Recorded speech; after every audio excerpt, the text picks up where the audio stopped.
بسم اللہ الرحمن الرحیم۔ جیسے کہ پچھلی ویڈیو میں ہم نے سماعت کیا تھا کہ سنت یہ ہے کہ ذبح کرنے والا اور جو جانور ذبح کیے جا رہے ہیں دونوں قبلہ رو ہوں۔ آج ہم مختصر سا ذبح کرنے کا طریقہ سماعت کرتے ہیں۔ لوگوں کو اس حوالے سے بڑی کنفیوژن رہتی ہے کہ قبلے کی طرف ہونے سے مراد ہے کیا۔ اس کو ذرا واضح طور پہ سمجھیے گا اور توجہ سے ویڈیو دیکھیے گا، انشاءاللہ عز و جل آپ کو یہ بات سمجھ آ جائے گی۔ جیسے کہ میں ابھی آپ کے سامنے بیٹھا ہوں، میرے پیچھے مغرب ہے اور میرے سامنے مشرق ہے۔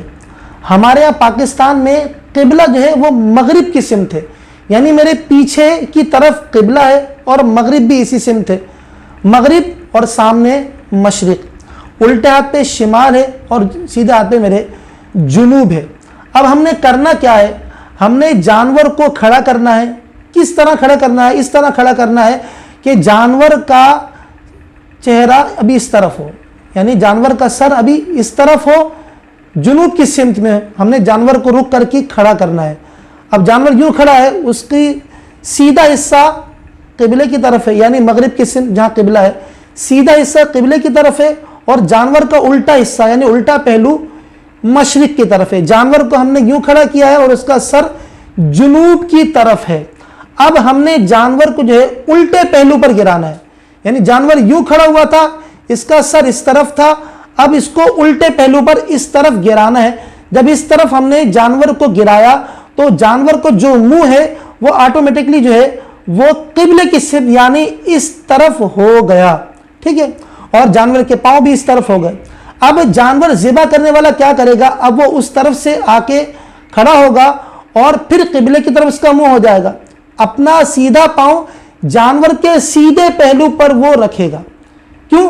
جب جانور یوں کھڑا ہوا تھا یہ الٹا پہلو تھا، یہ جانور کا سیدھا پہلو تھا، سر اس کا جنوب کی طرف تھا۔ جب جانور کو الٹی سمت یوں کر کے گرایا تو اس کا الٹا پہلو وہ زمین سے لگ گیا اور جانور کا سیدھا پہلو جو ہے وہ اوپر کی طرف ہے۔ سامنے ذبح کرنے والا آیا، اس نے اپنا منہ قبلے کی طرف کیا اور پھر اپنا سیدھا پاؤں جانور کے سیدھے پہلو پر رکھ کر بسم اللہ اللہ اکبر کہہ کر ذبح کر دے گا۔ تو یہ الحمدللہ ہم نے قربانی کرنے کا مکمل طریقہ سمجھ لیا ہے۔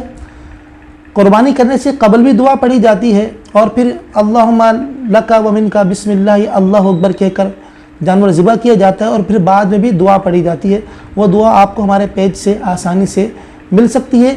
تو ہمیں چاہیے کہ قربانی کریں، جانور ذبح کریں تو سنت کے مطابق ذبح کریں تاکہ ہمیں سنت کا ثواب بھی حاصل ہو۔ اللہ رب العزت ہمیں صحیح طرح خوش دلی کے ساتھ اور سنت کے مطابق قربانیاں اللہ کے راہ میں پیش کرنے کی توفیق عطا فرمائے۔ وما توفیقی الا باللہ العلی العظیم۔